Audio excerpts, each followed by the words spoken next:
ولا تأكلوا أموالكم بينكم بالباطل وتدلوا بها إلى الحكام لتأكلوا فريقا من أموال الناس بالإثم وأنتم تعلمون. يسألونك عن الأهلة قل هي مواقيت للناس والحج وليس البر بأن تأتوا البيوت من ظهورها ولكن البر من اتقى وأتوا البيوت من أبوابها واتقوا الله لعلكم تفلحون. وقاتلوا في سبيل الله الذين يقاتلونكم ولا تعتدوا إن الله لا يحب المعتدين. وقتلوهم حيث ثقفتموهم وأخرجوهم من حيث أخرجوكم والفتنة أشد من القتل ولا تقاتلوهم عند المسجد الحرام حتى يقاتلوكم فيه فإن قاتلوكم فاقتلوهم كذلك جزاء الكافرين. فإن انتهوا فإن الله غفور رحيم. وقاتلوهم حتى لا تكون فتنة ويكون الدين لله فإن انتهوا فلا عدوان إلا على الظالمين. الشهر الحرام بالشهر الحرام والحرمات قصاص فمن اعتدى عليكم فاعتدوا عليه بمثل ما اعتدى عليكم واتقوا الله واعلموا أن الله مع المتقين. وأنفقوا في سبيل الله ولا تلقوا بأيديكم إلى التهلكة وأحسنوا إن الله يحب المحسنين. وأتموا الحج والعمرة لله فإن أحصرتم فما استيسر من الهدي ولا تحلقوا رؤوسكم حتى يبلغ الهدي محله فمن كان منكم مريضا أو به أذى من رأسه ففدية من صيام أو صدقة أو نسك فإذا أمنتم فمن تمتع بالعمرة إلى الحج فما استيسر من الهدي فمن لم يجد فصيام 3 أيام في الحج و7 إذا رجعتم تلك 10 كاملة ذلك لمن لم يكن أهله حاضر المسجد الحرام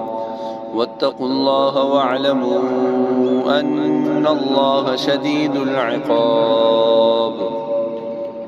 الحج أشهر معلومات فمن فرض فيهن الحج فلا رفث ولا فسوق ولا جدال في الحج وما تفعلوا من خير يعلمه الله وتزودوا فإن خير زاد التقوى واتقون يا أولي الألباب. ليس عليكم جناح أن تبتغوا فضلا من ربكم فإذا أفضتم من عرفات فاذكروا الله عند المسجد الحرام واذكروه كما هداكم وإن كنتم من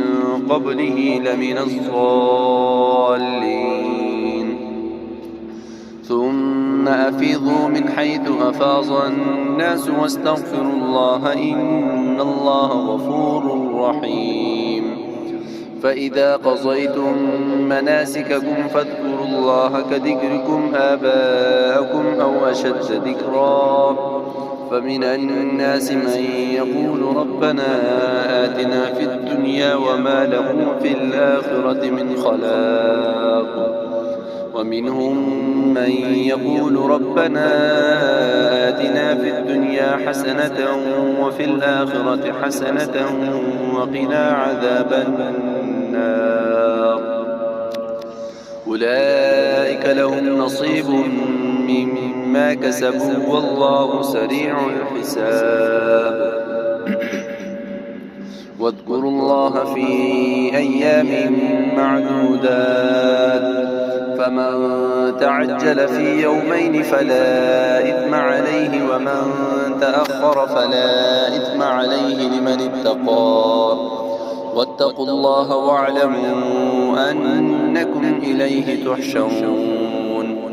ومن الناس من يعجبك قوله في الحياة الدنيا ويشهد الله على ما في قلبه وهو ألد الخصام وإذا تولى سعى في الأرض ليفسد فيها ويهلك الحرث والنسل والله لا يحب الفساد وإذا قيل له اتق الله أخذته العزة بالإثم فحسبه جهنم ولبئس المهاد ومن الناس من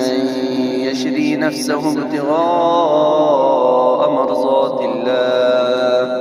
والله رؤوف بالعباد يا أيها الذين آمنوا ادخلوا في السلم كافة ولا تتبعوا خطوات الشيطان إنه لكم عدو مبين فإن زللتم من بعد ما جاءتكم البينات فاعلموا أن الله عزيز حكيم هل ينظرون إلا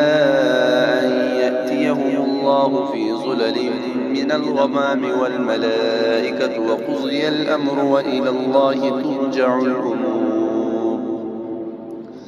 سل بني إسرائيل كم آتيناهم من آية بينة ومن يبدل نعمة الله من بعد ما جاءته فإن الله شديد العقاب زين للذين كفروا الحياة الدنيا ويسخرون من الذين آمنوا والذين اتقوا فوقهم يوم القيامة والله يرزق من يشاء بغير حساب كان الناس أمة واحدة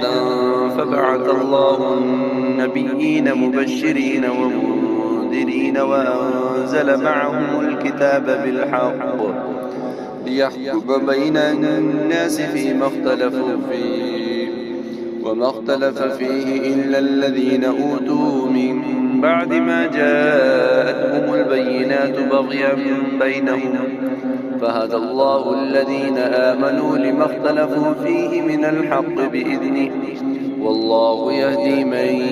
يشاء إلى صراط مستقيم